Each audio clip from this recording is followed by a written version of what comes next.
If you like audiobooks or audio shows, check out a free trial of Audible. Just click the link in the description.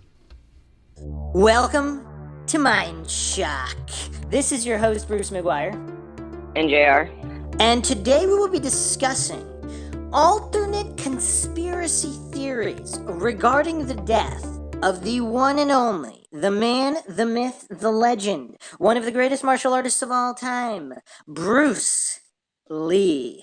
Now, obviously, it's commonly known that the main theory surrounding his death is some kind of allergic reaction to an equagesiac headache pill given to him by Betty Ting Pei. But the mysterious circumstances regarding his death, especially in regards to rumors of feuds with film studio heads and the like with possible triad connections, continue to persist. And many people remain skeptical and continue discussing this topic. So I will pick JR's brain regarding any of this knowledge in his. He's been deployed in the Far East at one point, and he's worked with military commanders, I believe. Is that true, JR? Yes. From yeah, China? that's correct. So you could correct, shed Bruce. some light. I have been deployed in those. So you can shed some light on the possible behavior in association with high-ranking individuals in Chinese society and the triads and organized crime.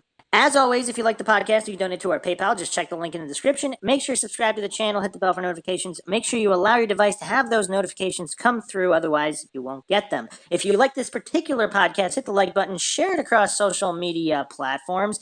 Questions, comments, theories, thoughts, suggestions, rebuttals, debunkings of any kind, leave them in the comment section. You could also check us out on Twitter, Reddit, Facebook, Patreon.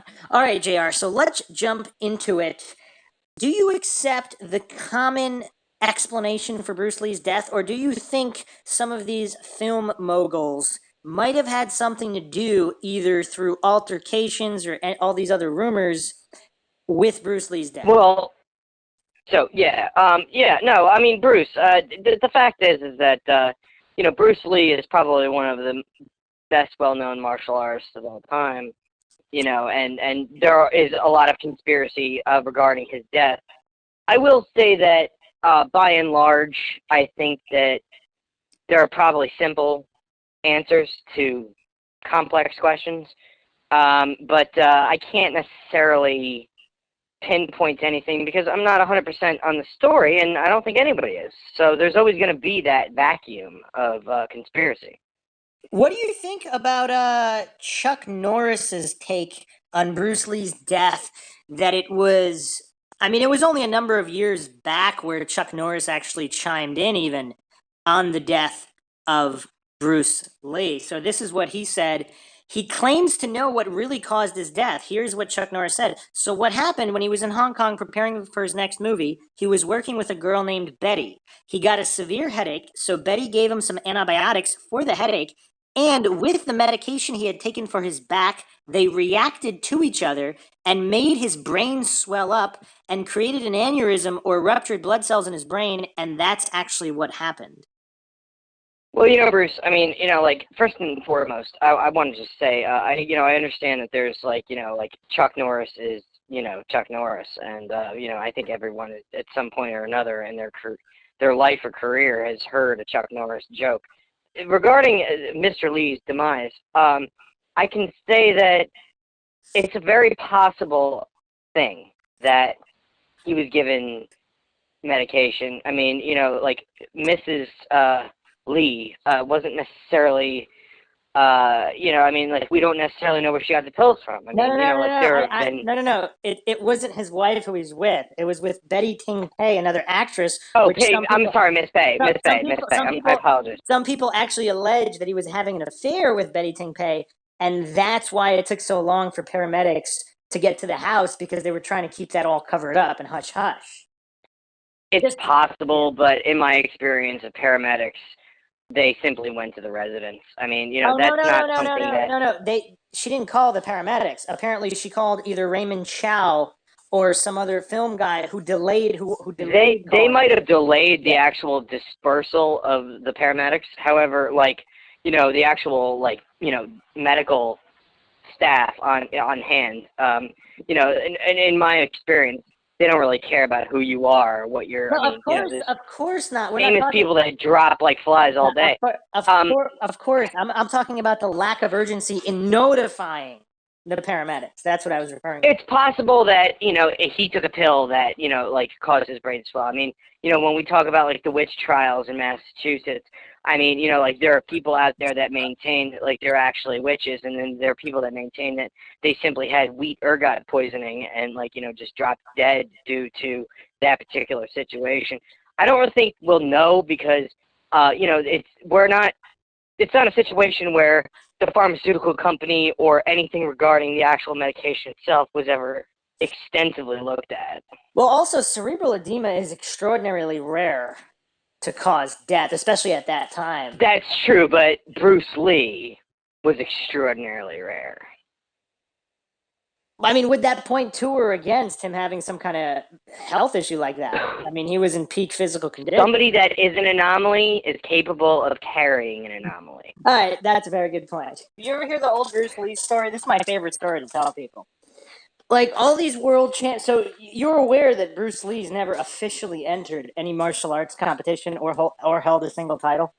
Are you aware of that? No, but he could just poke his fingers through like a metal helmet, like just like yeah, like yeah. So he did do a demo. He did a demonstration in Long Beach. I think this was like 67, something like that.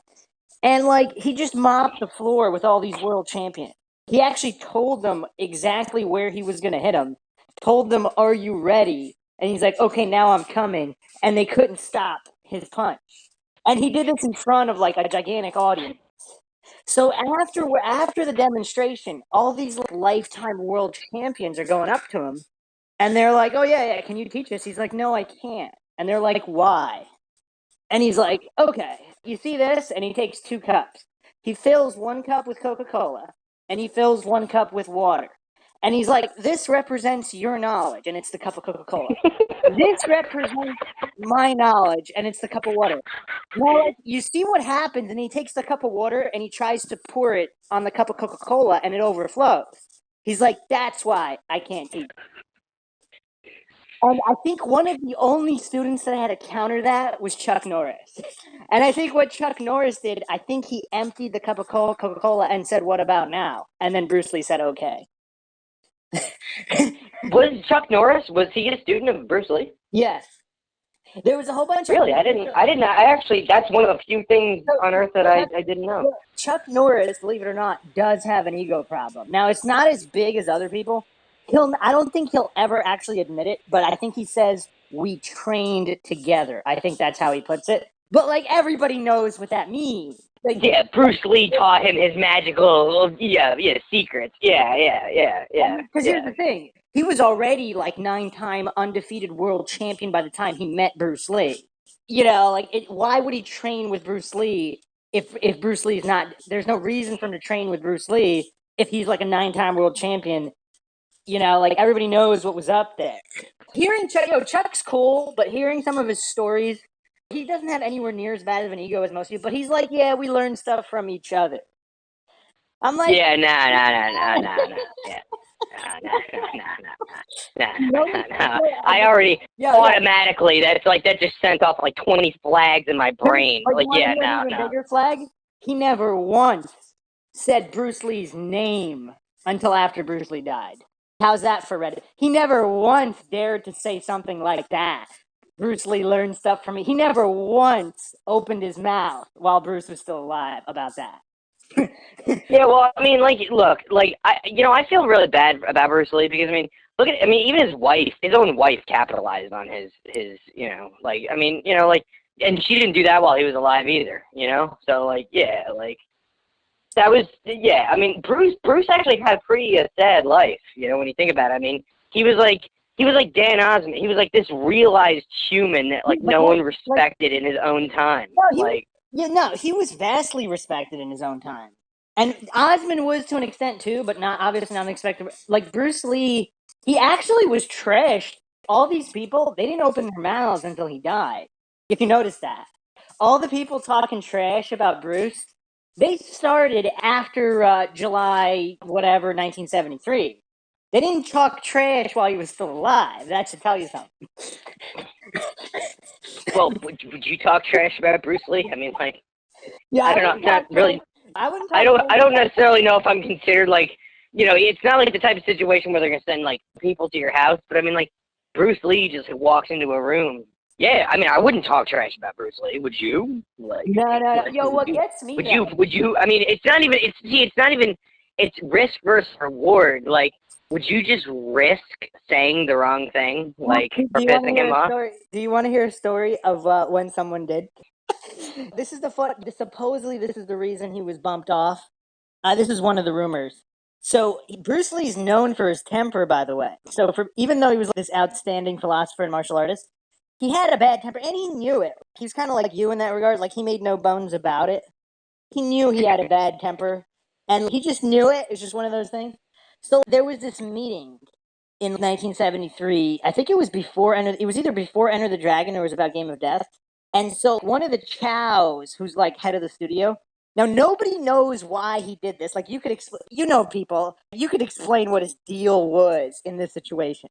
So Bruce Lee is in a meeting. There's like 12 people there, including a bunch of bodyguards for Chow and security. So Chow says that Bruce Lee is actually not going to be doing the fight choreography for his own movie for the next movie. Bruce Lee, now this is actually unexpected. I didn't expect Bruce Lee to do this, but this is a rumor. Supposedly, Bruce Lee pulls a knife and puts it to his throat. Like, none of the bodyguards moved. He pulled a knife on Chow, put it to his throat, and he's like, "What do you mean?" Yeah. We all know Bruce Lee doesn't need the knife. So, I mean, I don't know if the rumor is true or not. Whatever, 2 weeks later, Bruce Lee was dead. So, supposedly there. Well, I mean, it could have been a thing where it was just like it was pumped. It was a knife. Most likely, it was like the pinky side of his hand that he just like grazed across his throat. Like, I mean, like, cause really, like, I mean, can you explain to me the logic behind saying that to his face in a meeting room? Like, I don't understand. Yeah, well, I mean, that guy, obviously, like, he was trying to, like, no, I actually do understand that, because that's a real Asian thing. Like, that was a power play, like, because that was him initiating, like, the Eastern, like, class system, and, like, Bruce just wasn't having it. Like, that's why? No, but you think so? That guy knew Bruce Lee very well. Obviously, he knew that Bruce Lee wasn't going to have it. So that's the part I struggle with. He knew Bruce Lee wasn't just going to sit there and say, okay. He knew that. So I don't understand if the rumor is true. Some people think in the Asian culture, even, like, I mean, like, that's almost like spitting at the feet of the emperor when like that. He probably knew, but, like, that Bruce would never stand for that, but, like, he was insulting him through another statement. Why would he do that, though? That's part of the Asian, like, I mean, like, like, they put you through mental tests. Like, it was some sort of mental test where he knew that Bruce would never stand for that. He knew that he couldn't do the movie without Bruce, but, like, he wasn't going to kowtow to Bruce because there was probably something off screen that, like, Bruce requested or wanted. Like a money issue or something? Yeah, exactly. And then, like, he said that to him in a room full of people. So Bruce couldn't just, like, kill him, like, instantly or snap his neck. But, like, he said it in a manner that suggested that he was superior. And in the Asian culture, when you raise your tone, there are 4 tones in the Chinese language, and there are 4 tones in the there's 4 tones in the Eastern tongue. When you raise your tone, that denotes a completely different meaning than the tone below it. So the fact that he said what he said, I don't really know enough to know, like, because I don't really know the issue that you're talking about, but the fact that he misconstrued the information, that can be regarded as an insult, like, very easily. Very, very easily. No, the Russians are kind of the same way, but, like, they're not as in. But what was his end game? Like, Bruce was his, like, dollar, like, that was his dollar sign. What he wanted. He was sending him a message he was sending him a message subliminally that only him and Bruce probably understand. But like he was, by saying that, he didn't mean any of it, because he was sending him a message subliminally. Those two are the only people on Earth that know what it was, but it was a message. It wasn't a statement, it was a message. Now, if that rumor And was Bruce true, was just like, fuck you. if that rumor was true, do you find it coincidental that Bruce was dead within 2 weeks of that meeting? You probably already know, but Chow is connected to all the triads in Hong Kong, so. Yeah, well, I mean, that sounds like some sort of like Yakuza shit. So, I mean, like, you know, obviously, like, maybe Bruce was involved in, like, you know, like some sort of, like, you know, like there was some sort of issue, like, regarding, like, the fact that he was dead 2 weeks later, like, that is very convenient. And, like, especially with the Chinese, like, because, like, you know, it's not like Americans where it's, you know, especially, like, with, like, the current situation, oh, I'm going to shoot a cop. They'll flush you down a drain. So, like, you know, like, to make sure that there's nothing left. So, like, you know, I mean, so let me ask you something. Let's put this in historical context, JR. So back then in the late 60s, early 70s, the Asians were kind of used, or specifically the Chinese, I believe, were viewed as the weak men of Asia or something like that, like the sick men of Asia. Like the Chinese specifically were viewed as the weakest and the lowest. So in a time like that, where Bruce Lee kind of became the first major mainstream. well, in the modern era, I mean, you also have to understand, Bruce, that, like, you know, like, Hold the on. Asian, Let me the idea of dynasty has existed longer. I mean, they're almost as old as the Egyptian. Well, let me finish my question.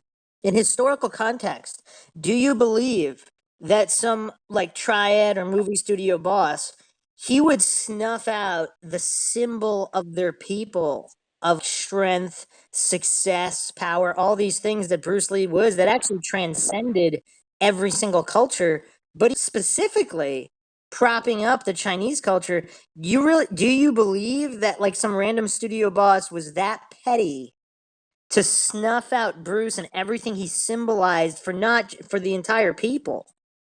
Well, absolutely. I mean, honestly, Bruce, have you looked at media in general? So, I mean, like, you know, we can be extremely petty regarding that particular regard. And in fact, you know, I don't really believe that in the time period in which you speak, that media was held to the candlestick that it is today. Like today, it's all about media. Like we're a very media-oriented culture.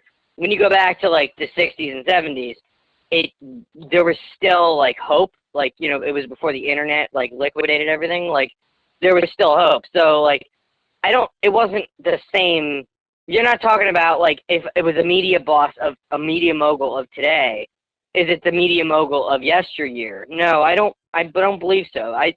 You know, the Eastern culture, and it extends beyond Asia. It extends into Russia. It extends into that part of the world. You know, being involved in media is not the same in that particular wing of the earth as it is in America. In America, we hold it to a very high value. There, I mean, if you actually ask a Chinese man about the validity of 90% of the China Times, like they'll be honest with you, and you don't have to like your users can just like your listeners can like just ask people like at random, like any real person, anybody that reads the China Times, that actually reads the real version of the China Times, not the Americanized, Anglo-Saxon version. The ones that read the real version will tell you that they're completely full of shit. And anybody that like wants to dispute that, let them do so on through your messaging. I'd be happy to answer any questions. But to answer your question, I think that the problem is Bruce. I think that anybody that's as capable as that individual has a particular ego. Egos clash. It doesn't really matter at a certain point if I were to keep pushing you in the shoulder. It doesn't really matter how much stronger I am than you or how much stronger you are than me. At a certain point, when people get poked in the shoulder, they'll act.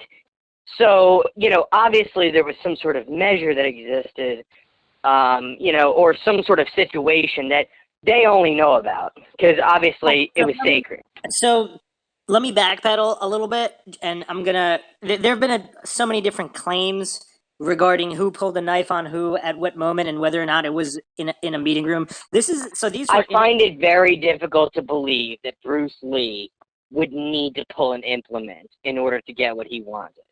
well. I will say that. Some people believe he was just making a statement for the visuals, because if he wanted to knock him out, like that would have been a blur that nobody would have seen. So it might have not been as effective of a method. But today we remember Bruce Lee for the visuals, and it was all done without wires. We're not talking about The Matrix. We're talking about So somebody let that. me read this account from Bruce Lee, Fighting Spirit, a biography. When Bruce went back to Hong Kong to resume work on Game of Death, he also resumed his running battle with the Hong Kong press over his rumored relationship with Taiwanese actress Betty Ting Pei. Betty was used to the attention of the scandal press and had a reputation for fooling around and taking drugs. Golden Harvest alleged that many of the rumors circulating about Bruce were transparent lies planted in the press by unknown persons at Shaw Brothers Studios. Yet Bruce's relationship with Raymond Chow was now beginning to turn a little sour. He had begun to put pressure on him by asking Run Run Shaw for a $2 million to do a film for him. Bruce had gone as far as shooting some test footage for a film in which he would act traditional Mandarin warrior roles, although this would seem to be a contradiction of his earlier rejection of the classical arts. In truth, Bruce had no intention of signing any contract with Shaw or of going through with the project. It was simply a ploy to deliver a straightforward message to Chow. But Shaw lost no time in trumpeting the news of the project from the headlines of the Hong Kong newspapers. Bruce was pressuring Chow because he was concerned whether Chow was giving him accurate accounting over Way of the Dragon. Bruce was also angry that Chow had gone ahead on foreign release deals while he wanted to hold out for better offers. He was also upset by a story that had appeared in Golden Harvest's in-house magazine, which claimed that Raymond Chow had not only discovered Bruce Lee, but was, quote, like a babysitter, end quote, to him. Bruce retorted, the article puts forth the notion that I am like a stupid child who relies solely on Raymond. You can see where this is going, right?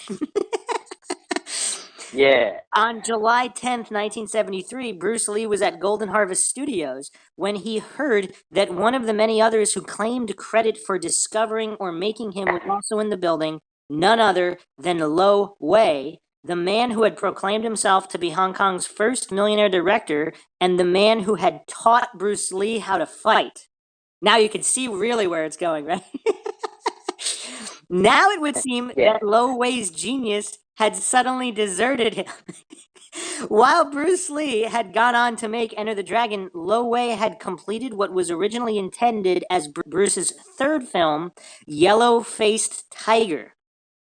Do you see any problems with that title, JR? Well, first and foremost, I think that just from like a that's almost kind of like with the current situation regarding race and so on and so forth. I think that if I made a movie or you made a movie called African Dragon, it would really piss off a lot of people, like just simply based on the fact that yellow face very derogatory. Chuck Norris was also in that film, by the way. Yellow-Faced Tiger. It was released in the U.S. as Slaughter in San Francisco. Do you think that was wise? Well, I mean, you first of all, you're touching on multiple issues, Bruce. The first and foremost is that studios or actual businesses make the perfect decision every time. And I think that, whether we're talking about you're talking to a federal worker, I don't think that any organization makes 100% decision that's accurate all of the time. I will say a couple of things regarding Mr. Lee, who I deeply respect. Mr. Lee had anger problems. Mr. Lee had an ego, rightfully so. However, like the people that own the organizations that finance these particular engagements also have egos. And whether or not they're able to perform as Mr. Lee did without wires, not like Keanu Reeves, not like The Matrix, was actually able to perform full contact on the spot, on the fly, in front of a lens, that doesn't necessarily guarantee him, that he's not going to intersect with the people that actually run the dog and pony show. All right, let me finish. I have a very famous. I like to throw this around. Like pack up your circus and go home. The people that own the circus, they're not necessarily the ones that actually run the circus. They just own the circus. There's and there's an ego involved. Like you're talking about a battle of egos. Like Mr. Lee may have been, I think, probably beyond Mr. Osmond, one of the most capable individuals in the modern era. But that said, there's always going to be a call to rein in. It's a push and pull.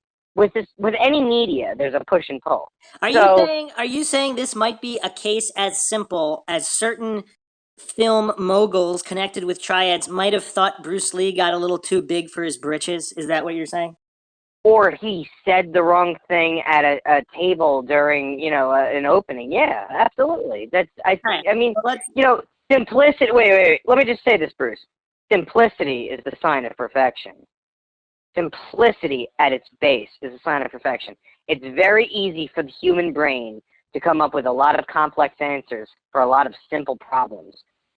It could be, and I maintain, not fully understanding the entire situation, and if you want to do a separate podcast, that's fine, but the fact is that simplicity is a sign of perfection. It's very easy to overanalyze something that could have just simply been a dispute over money, or maybe the guy looked at his wife wrong. Who knows?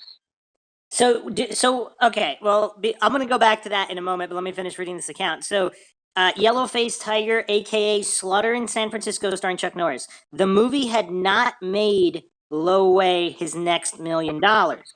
Rather than letting the obvious speak for itself, Bruce could not resist confronting Lo Wei and telling him what he thought of him once more. Does that surprise you, JR, based on what you just said? No, it does. Not necessarily. Again, there are two sides to every story. What you're speaking of, we only will ever have 50% of the equation. Does it pass to a bigger picture? Yeah, of course. But, in the current context, you're speaking of 50% at most of the equation. And in most cases, what you're stating was diluted. So it's not a 50%. Well, yeah, we don't know if this is true or not. Bruce burst into the screening room where the director Lo Wei was viewing a film called Snake Girl along with Mrs. Lo Wei and Chow's partner, Leonard Ho. Bruce yelled at Lo Wei, who did not react, knowing it would have been futile to fight with Bruce Lee. Do you find that an understatement, Jay? Well, I gotta tell you, Bruce, I can't speak for every human being on planet Earth, but if Bruce Lee came to my studio and wanted to speak to me, or he wanted a private audience, or whatever Mr. Lee wanted, I probably would have provided him, because I'm not prepared to fight with Bruce Lee. No, but I think he's proven himself that it's not just about motion pictures and it's not just about being in front of a lens, that he was actually a willing and able individual. But what do you find it curious that Lo Wei allegedly told newspapers that he taught Bruce Lee how to fight, and yet in this alleged instance, he's quietly taking a verbal thrashing without doing anything about it in front of his wife? Like, at what point? Well, let me say this. let me say this, Bruce. And this is my statement. And you can, I'm sure your public is gonna hose me when I say this. There are two types of crap players. You know what craps are? Yeah. Okay. If you're in the casino, there's two types of craps players. There's the type that learn it at the table. Okay, and they may or may not win. Then there are the people that play it on the street. Those are the ones where you can walk in after you've thrown it across and hit a sidewalk. You know how to throw the dice. Okay, so I can't say with any degree of certainty because I don't know, but I will say that Mr. Lee, precipitated an exceptional, mastery of the field to a point where I don't believe that anybody of that particular gauge can be trained. I think it was something that was learned. I don't know Mr. Lee's full history, but I will say that I think that the fact that any individual could say that he was trained, I think that also might be a translation error from Chinese to English or whatever, where he might have discovered, I think would be a better word. I think that probably would have been a more appropriate word. If I was in the presence of Mr. Lee, I would have used that terminology as opposed to trained, because I think that can be regarded as insult, especially to somebody that's their life's work. Let me ask you a more pointed question. What percent of the population you think would sit there and quietly take a verbal thrashing in front of their wife by Bruce Lee? I mean, at a certain point, what percentage of Bruce Lee's aura would be enough? At what percentage would someone just be that emasculated in front of their wife and just sit there and take it like a small child being scolded? What do you think of that, JR? Like, it seems almost comical, does it? Well, I mean, it depends. I mean, see, I've never been in the presence of anybody that you're speaking of. Let me just say this. If I was in the presence of Mr. Mayweather or Mr. Tyson, I think I might have to accept it, regardless of whether I wanted it. So in the time of Mr. Lee, I think that might be something where you probably went home and, he probably beat the shit out of his wife, but, because she just happened to be sitting there. But I wouldn't necessarily go toe-to-toe with an individual that was as competent in the martial arts realm, not being an expert in martial arts. So Lo Wei, again, long rumored to be connected with triads. If you're Lo Wei and Bruce Lee berated and verbally thrashed you in front of your wife, would you be itching to get vengeance, and would you employ triad contacts to snuff out Bruce Lee in that type of scenario? Well, I wouldn't do any of that, but I mean, that's not my particular area of expertise. I said if you were Lo Wei, if you were this film mogul with triad connection. I think that it's apples and oranges. I mean, we're talking about a gentleman that had an exceptional talent, to where he could poke his fingers through metal. So, I mean, if you're dealing with somebody like that and it's realistic, it's not fake, it's real. You might just accept, Mr. Lee's, statements. I mean, however, I mean, we're talking about human beings here. These are not people that are, they could be straight, they could be drunk, they could be, under, mental duress of some sort. So, I mean, yes, there might be triad connection. A point-and-click interface, such as a weapon, can be utilized in a variety of capacities. However, if you're talking about a triad or any type of criminal organization, that has to be handled very delicately because you have to pick and choose. You can't necessarily just do whatever you want. Are you saying Bruce Lee was acting a little too brash in relation to Lo Wei, and I don't necessarily know. When it comes to the decorum of particular cultures, that can be held to, when you are in Brazil, if, your mother is scolding you, you look at the ground out of respect. there are certain things that don't necessarily occur in Western culture that occur in other cultures. I'm saying that things may have been said, things may have been done, there might have been slight movements that occurred that created a vacuum that only people within that realm would understand. All right, let me finish this account. So Bruce yelled at Lo Wei, who did not react, knowing it would have been futile to fight with Bruce Lee. Bruce then returned to Chow's office. Minutes later, Mrs. Lo Wei appeared in Chow's office to tell Bruce that he should behave with more decorum. So, okay, this is really bizarre. And again, we're okay. So I wasn't even aware of that. Hold on. Let me just wrap my head around this.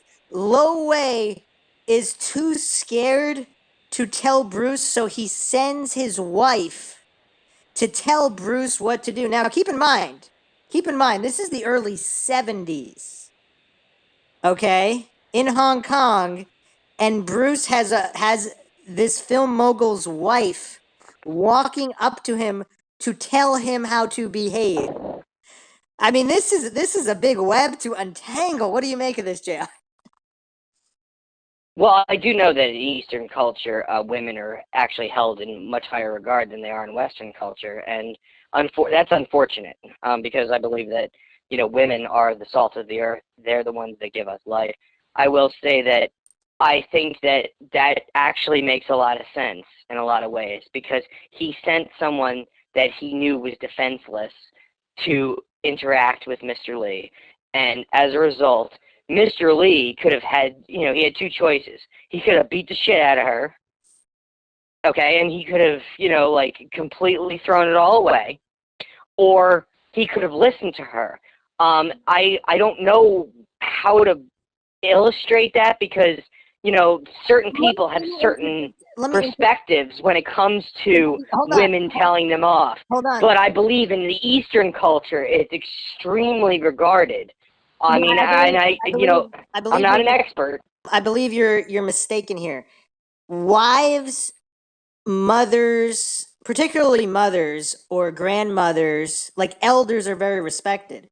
So an elder female, of course, highly regarded. He sent someone that had no chance of defending themselves against someone that is to this day, and we're talking about the 70s here, we've gone how many decades, and he's still regarded as one of the greatest martial artists of all time. You're sending some lady in there. I believe that was done out of two regards. Not necessarily just because he wanted to tell him off and he needed his wife to do it, but he also sent his wife in there as a sign that he had himself dissented, but he still wanted to project a message. Yeah, I'm not 100% sure there because if she came of her own free will, which again we don't know any of this information. We're all just speculating on different scenarios. This is complete conjecture at this point. Like I don't really know. Yeah, we're just speculating. So she might have been pissed off because her man was emasculated in front of her. She might have done that of her own free will. We don't know. Or he forced her to do it because he was pissed, as you said. We don't know. Maybe that was true. That's true, but in the current period in which you're speaking of, especially in the east wing of the earth, that's highly unlikely. Most likely, he wanted a message delivered, knew that he had pissed Bruce off to the point where it may have become physical. So instead of actually projecting it himself, which may have resulted in an escalation, he sent a de-escalated individual into the situation in order to deliver a message. Yes, that's one part. In which Bruce has two choices. He could punch her out, or he could be a man about it. You already said that. He's actually got more choices, which we'll get into. But yeah, so there's these different theories on what could have happened. Maybe he was actually baiting Bruce, and he wanted Bruce to hit his wife because he knew Bruce was that mad, because then he could use that against him. We don't know what kind of. Well, is it reported that Bruce actually struck his wife? Well, if you let me finish making the points, we can continue on with the account. I'm trying to make a few points here before we continue with the account, and you keep. Yeah, let's. So, we don't know what kind of 3D chess these people are playing. So we're not sure what Lo Wei's motivations here were by sending his wife. However, based on the phrasing of this account here, it seems like it's saying that she told Bruce that he should behave with more decorum. So in general, obviously in China, respect is a really big thing. So even when someone disrespects you, so it doesn't say that she politely asked him to behave with more decorum. That would behoove. We're talking about, like you also have to understand, like, we're Western folk discussing a situation where if I were in Taiwan and I cut in front of you in line and you said something about me cutting in front of you, you would be the one that would be disrespectful. So, I mean, there are certain aspects of this culture that, are not like that. It would have to be laid out. Unbecoming of Bruce. So some people would view that as disrespectful. So is she having an emotional outburst towards Bruce? So let's continue with the account here, and we'll see. Like, this is what Bruce Lee. Well, she might be, though, because I mean, like, again, like, like in the particular culture in which you're speaking of, women are allowed to have outbursts, and it's accepted, and it's understood that that's acceptable. In our culture, they don't call it a wife beater for nothing. In do you want to finish this particular culture? To tell Bruce that he should behave with more decorum, this had the opposite effect. Tempers flared, and a small crowd gathered. Bruce charged back into the screening room and berated Lo Wei even more. Okay. Well, it could be considered disrespectful to send your wife in when you should be the man.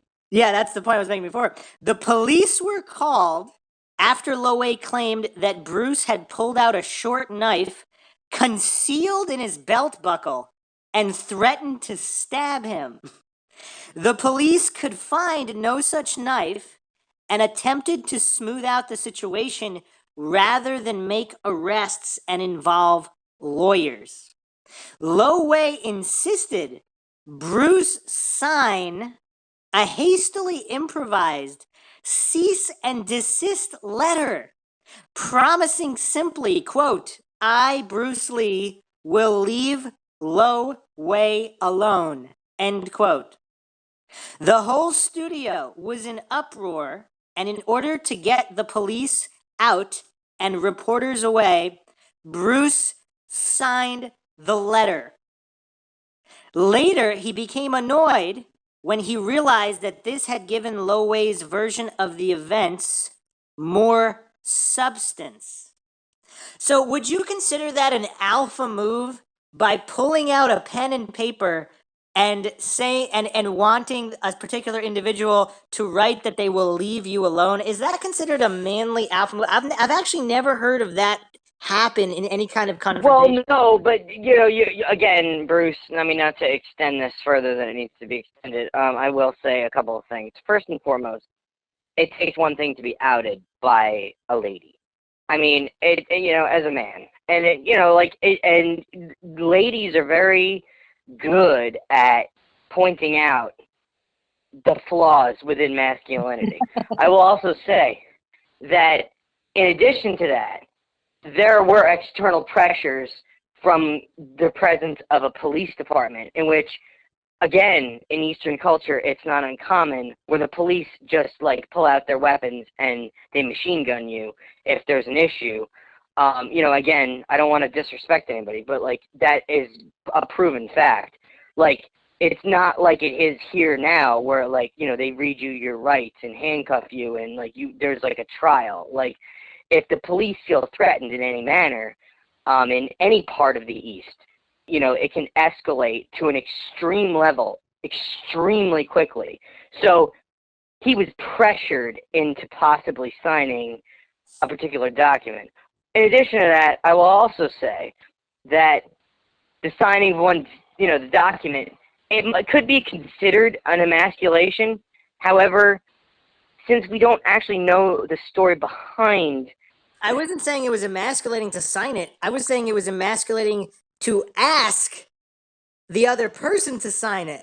Can you imagine pulling out a piece of paper and scribbling, like demanding that this individual leave you alone as a man in front of your wife? You know, again, like we go back to if this was Floyd Mayweather or if this was Mike Tyson, I may actually execute that because I'm not equipped to handle the wrath that is that particular individual. Okay. When it comes to Bruce Lee, who again is bigger than they will ever be, I may or may not have. I mean, it depends on the situation, and this is all speculation, but I mean, personally, I would just make him happy to get him out of my fucking building. Personally, So you believe he didn't send his wife, and his wife went to berate Bruce Lee of her own volition? That's not your necessarily. He may have sent his wife. Okay. I maintain, you know, I do have experience within the Eastern realm, and I will say that having a woman berate you in the Eastern quadrant of the earth is something where if you're gonna making a sudden move, that's an extreme sign of disrespect. And we're not talking about the disrespect to you. We're also talking about the disrespect to the 3 generations below you. That can cause a particular situation. Okay. So I think that, you know, like, again, we're talking about a highly speculative. Yes. Okay. Let me finish this account as it pertains to Bruce Lee's death. That evening, when Bruce appeared on Enjoy Yourself Tonight, the incident was raised by the show's host, Ho Sho Sin. Without mentioning Lo Wei by name, Bruce made his dislike of the director more obvious. Bruce had already explained that if he really wanted to kill anyone, he would not need to use a knife, but could simply strike with his finger. But on the TV show, and that's the most solid thing that we've talked about in the past 10 minutes. But on the TV show, and at the host's insistence, Bruce offered to give a slightly less drastic demonstration of his skills. Although it was only a simple shoulder push, Ho was sent sprawling across the floor. To viewers who, like Ho, were unused to the rigors of martial arts training, it looked severe, as if Bruce had slammed into the host very hard. This resulted in yet another wave of critical headlines. Worse still, the articles all tended to sympathize with Lo Wei. I mean, and that would lead people to question who owns the newspapers and the media outlets and what triad ties do they have. But anyway, and the day's events were cited as further evidence of Bruce's growing arrogance. Just after his collapse, recalls Taki Kimura, Bruce called me from LA and said, "You never write, you never call me." I said, "I'm enjoying what you're doing, you don't need me." He said, "If I can help you, Taki, you're still my number one friend, and don't forget that. Let me know what you need. Anything you want, I haven't changed, I'm still the same guy." He never forgot that I helped him out in the past and I never asked for anything. He told me to send the old plane ticket that he'd given me to go to Hong Kong to start work on Game of Death, and he'd replace it. Okay, I don't know why it talked about that guy. Anyway, so Bruce Lee, of course, the common version is that he took this equagesiac pill for a headache when he was at Betty Ting Pei's house, but some people, of course, think that the triads had something to do with it based on this interaction with Lo Wei. Other rumors persist that it was something to do with Raymond Chow and he was pissing everybody off. The truth, of course, is unknown. So now that we've gone over this particular situation, this particular theory, this Bruce Lee conspiracy that he was hit by triads, mafiosos, Chinese mafiosos, what do you personally believe as what was the cause of Bruce Lee's demise? I think that with every situation, I think that, you know, like, again, simplicity is a sign of perfection. I think that it can be very blown out just based on the fact that it was Bruce Lee. If this was Joe Blow, we probably wouldn't be having this discussion because there wouldn't be a conspiracy. I think the fact that there is a conspiracy it probably should have been looked into further, considering the connection regarding the triad. I'm sure that was snuffed out very quickly. I will say that it's very possible that he was poisoned or there was some sort of malice. But again, I hold a neutral position because I don't have enough factual evidence to actually give a concrete. Do you think that's accidental that such factual evidence does not exist? I mean, some people say that it looked like Bruce Lee's open casket looked like plaster. It looked like it was a fake dummy with a plaster face. The same thing could be said about Jim Morrison from The Doors. There are people to this day that believe that he's still wandering the earth and that he faked his own death because he couldn't deal with his own fate. But do you think it's accidental that the concrete definitive evidence doesn't exist? Because there's shady things about the autopsy report. There's shady things surrounding his death. Do you think that's accidental, or do you think just because of the stature, the magnitude of a superstar that he was, that there were destined to be shady things no matter how he met his fate? Not necessarily. There are many celebrities out there that have made really hardcore contributions to entertainment and to the media and to just, people in general. And their deaths are very finite and very secure. That's a good point. I will say that I think that this may be a situation where we need to take peace from the East in that you don't kill the goose that lays the golden eggs. And why would they kill the goose? Well, it's like we were talking about before. Is it a case of damaged egos that were petty enough to want to wipe out a superstar that was kind of positively representative of their entire people, who at that point in history were not necessarily favorably looked upon by a lot of the world? Possibly, if you look at the past dynasties of that particular wing of the world, it's not unheard of. Yeah, that is true. All right, so there you have it. Alternate conspiracies revolving around Bruce Lee's death, which it should tell us something about just how much of an impact he had on the world, because people are not only still talking about him and watching his movies, but they're still discussing conspiracies around his death. As always, if you enjoy the podcast, you can donate to our PayPal. Just check the link in the description. Make sure to subscribe to the channel, hit the bell for notifications. If you like the podcast, hit the like button, share it across social media platforms. Questions, comments, theories, thoughts, rebuttals, debunkings, leave them in the comment section. You could also check us out on Twitter, Reddit, Facebook, Patreon. Patrons do get priority for case and topic requests. This is Bruce McGuire signing off. And Jared tapping out. We'll catch you guys next time.